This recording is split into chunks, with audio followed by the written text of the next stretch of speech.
मेरो नाम चाहिँ सौगात गौतम। मैले चाहिँ खास कविता एउटा भन्ने प्लान गरेको थिएँ। सुरु गरौँ सर? तपाईँको कमेडी कविता सुनिरहेको हुन्छु।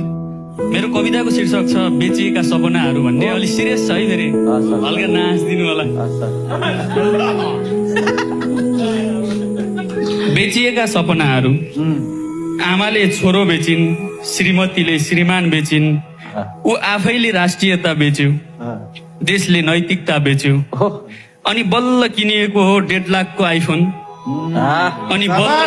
अनि बल्ल खिचिएको व्हाइट हाउस अगाडि सेल्फी, अनि बल्ल जोडिएको काठमाडौँको मुटुमै घडेरी।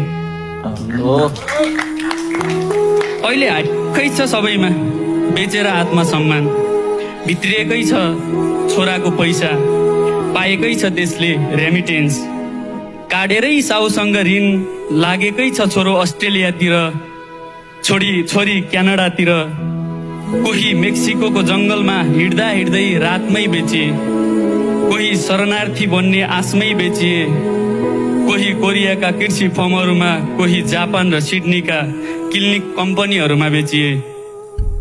घर घर उत्पादन भएकै छन् विदेशीलाई योग्य कामदारहरू, देश नै रित्तिने गरी बढेकै छ वैदेशिक पलायन।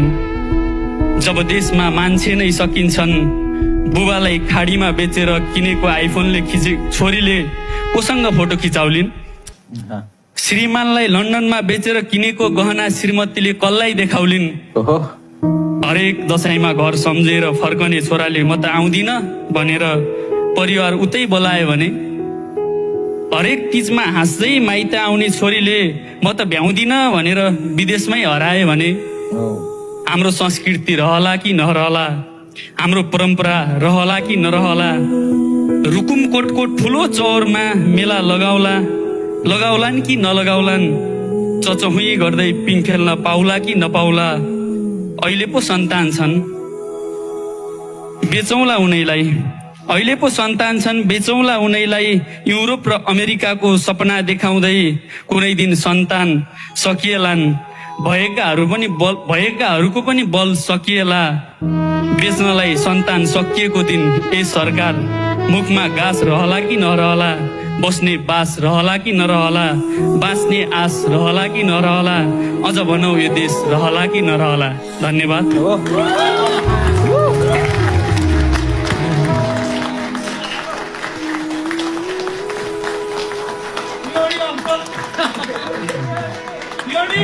Thank you so much. हजुरको नाम के भन्नुभयो? सौगात।